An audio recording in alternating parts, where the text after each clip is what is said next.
Hai murid-murid, selamat datang ke perbincangan peperiksaan formatik 1 matematik tahun 2021. Okey, jadi murid-murid, kamu boleh cuba lihat soalan-soalan dekat sini. Okey, kita lihat kepada soalan pertama. Okey, yang mana antara berikut menggambarkan dengan terbaik kedudukan kereta tersebut. Okey, jadi kita boleh nampak dekat sini, soalan ini dikatakan sebuah kereta bergerak 50 meter ke selatan. Okey, jadi dalam matematik ini, bila kita buat tentang positif, negatif, kita akan lihat. Okey. Kalau ke utara ini dia adalah positif. Jadi, bila dia pergi ke selatan, dia adalah negatif. Jadi, atas adalah positif, pergi ke bawah adalah negatif. Kalau dia pergi ke timur adalah positif, pergi ke barat adalah negatif. Jadi dekat sini kita boleh nampak lah. Okey, dia pergi ke selatan 50 meter. Jadi adalah negatif 50. Jawapan B. Okey, lepas tu kita lihat soalan 2. Yang manakah antara nombor berikut merupakan integer? So, apa maksudnya integer dekat sini? Integer dia merupakan satu nombor selain daripada pecahan titik perpuluhan. Jadi kita boleh sangat jelaslah nampak jawapan dekat soalan 2 ini adalah A. Okey, lepas tu kita lihat kepada soalan 3. Okey, lengkapkan yang berikut dengan pecahan yang sesuai. Okey, jadi kita kalau nak menyelesaikan soalan ini, kita mestilah selesaikan bahagian sini dahulu. Lepas tu baru kita bandingkan ataupun kita menggunakan cara menyelesaikan. Macam mana cara menyelesaikan?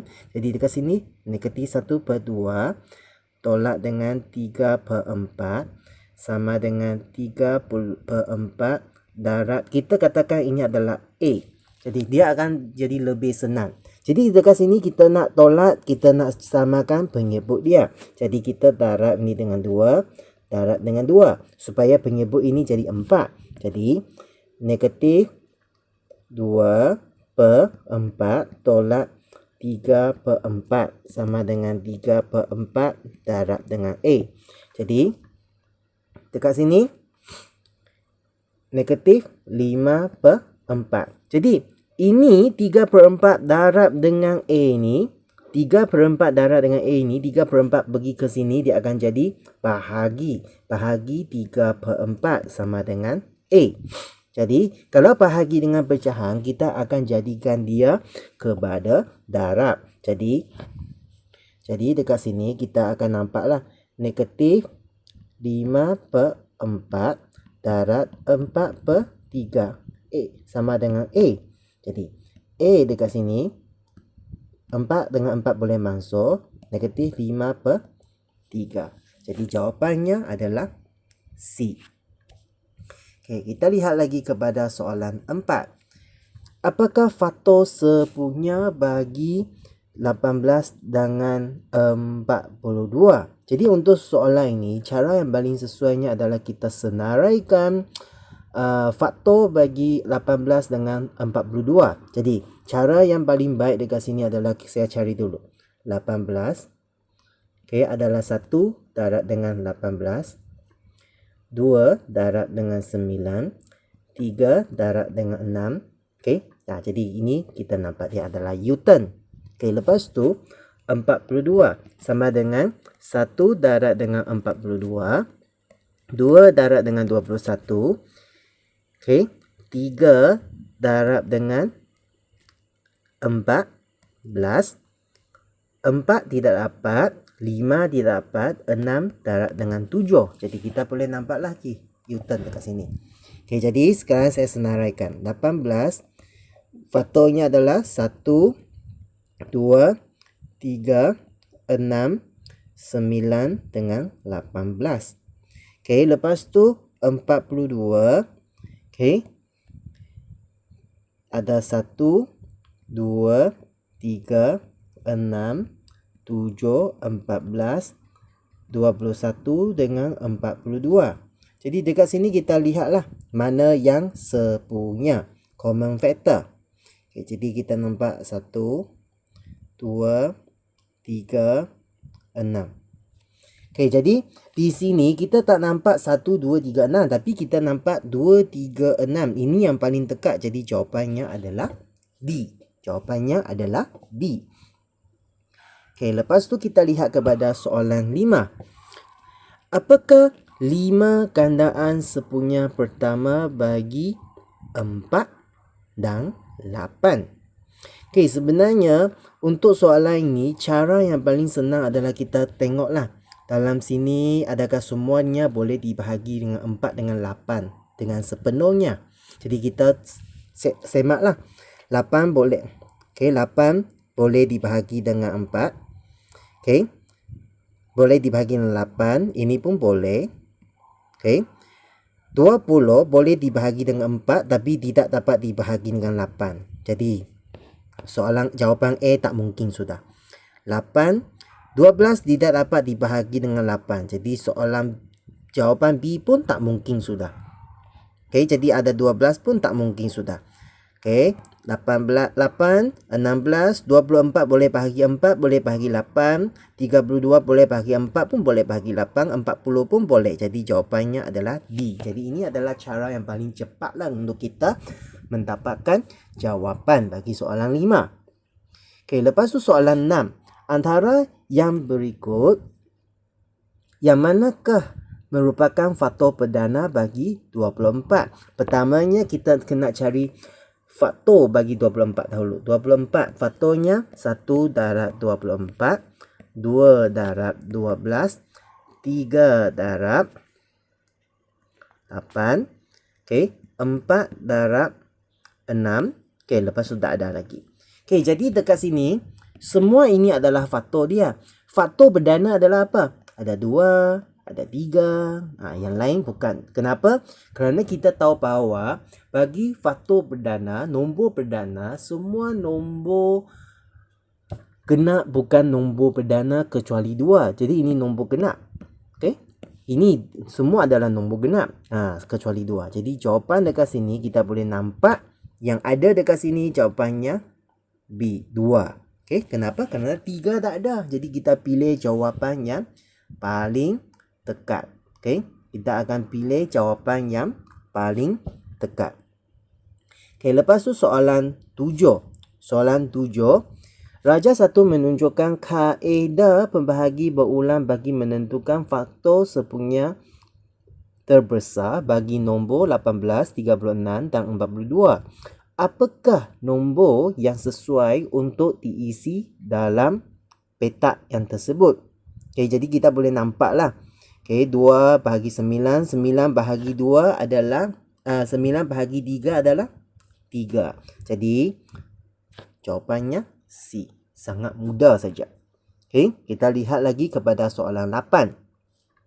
Yang manakah antara berikut adalah benar? Okay, jadi dekat sini kita kena cari mana adalah benar lah. Okay, jadi untuk soalan A, ini tak betul. Kenapa?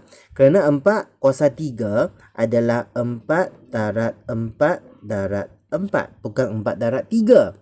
Okay, ini pun sama. Dia bukan, dia adalah 1/3 darab 1/3 darab dengan 1/3. Okay, lepas tu yang ini, ini betul. Okay, ini salah. Kenapa? So, apa yang sepatutnya? Dia adalah negatif 2/3 darab negatif 2/3. Negatif 2/3 darab negatif 2/3. Okay.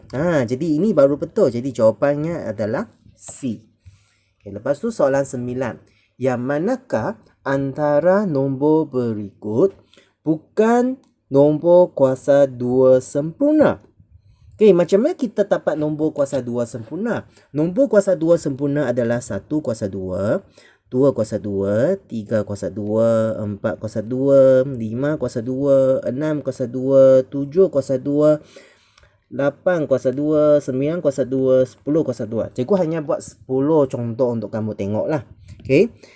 Okey, 1 kuasa 2, 1, 4, 9, 16, 25, 36, 47, bukan, 49, 64, 81, 100. Jadi, kita boleh nampaklah yang ini, yang merah ini, semua ini adalah nombor. Semua ini adalah nombor kuasa 2 sempurna. Okey, jadi kita boleh nampaklah dekat sini. 25 adalah 32 bukan. Ini 2 adalah. Jadi jawapannya adalah B. Jadi murid-murid, nombor kuasa 2 sempurna, yang paling penting kalau kamu dapat hafal, kamu hafal yang merah inilah. Kalau tidak, kamu terpaksa mengikut cara yang cikgu tulis yang ini untuk carikan nombor kuasa 2 setiap nombor bulat ni.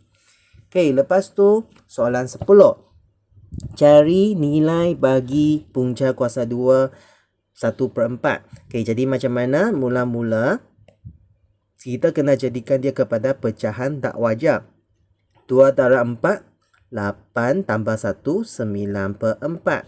Okey, jadi dia sama dengan, okey, 9 punca kuasa 2, 3. 4 punca kuasa 2, 2. Jadi 3/2. Jawapannya C. Okey, jadi lepas tu kita lihat kelas 11. Okey, jadi di sini kita boleh nampak nisbah M kepada N adalah 1/3, N kepada P adalah 3/5. Jadi, macam mana kita gabungkan dia?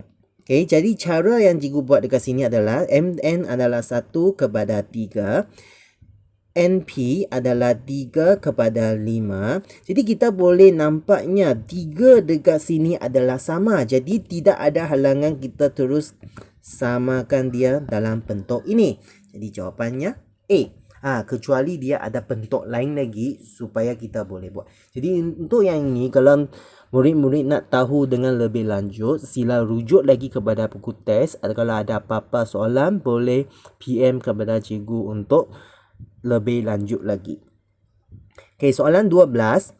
Permudahkan 2 jam 1 hari kepada 16 jam. Macam mana? Okey, jadi 2 jam kepada 1 hari kepada 16 jam.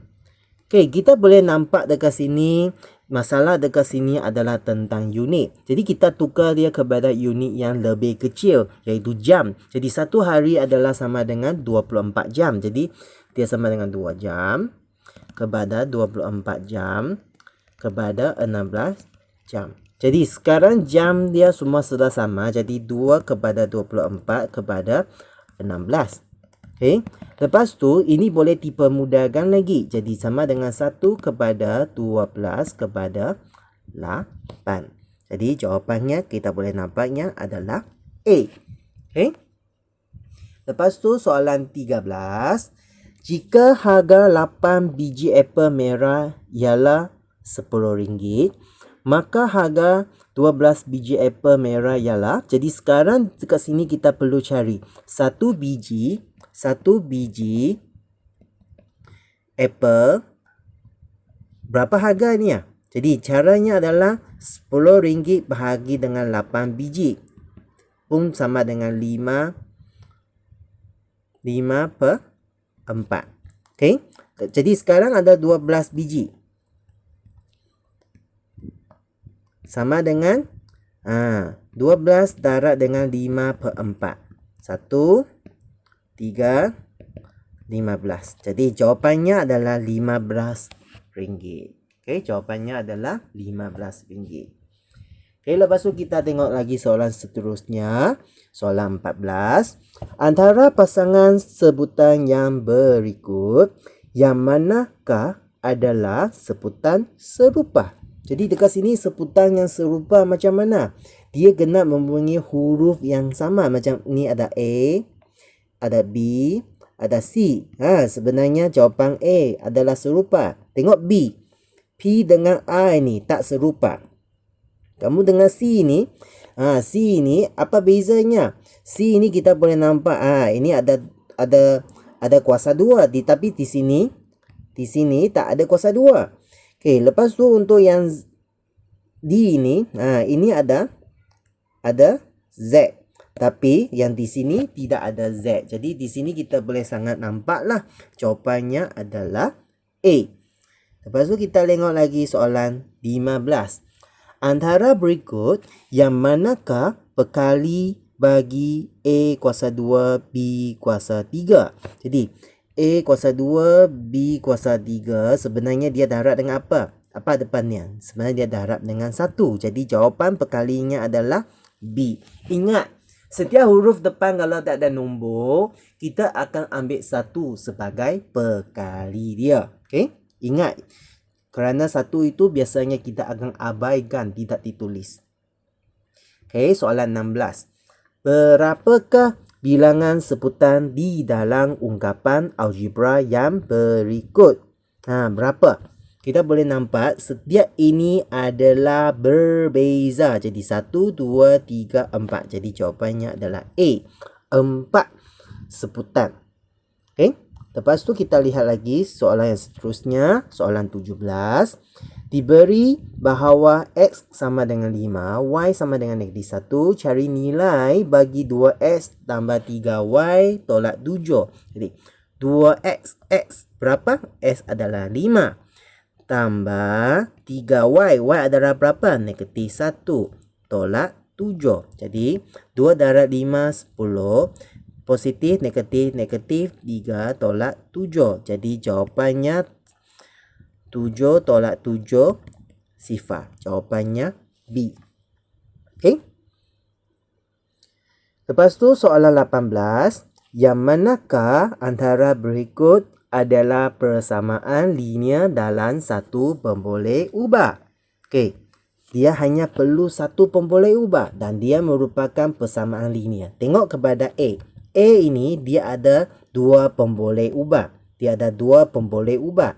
Untuk B ini dia pun ada 2 pemboleh ubah.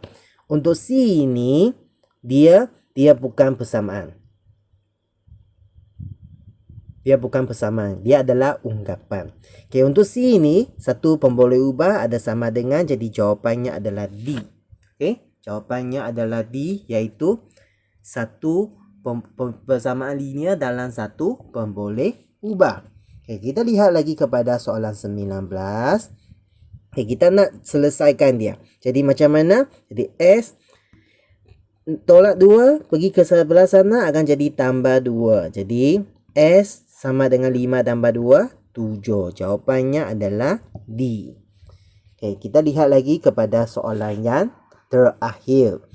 Okey, Raja 2 menunjukkan salah satu kaedah penyelesaian persamaan linear. Dekat sini dia adalah 2S. Dekat sini ada berapa biji? Ada 6 biji.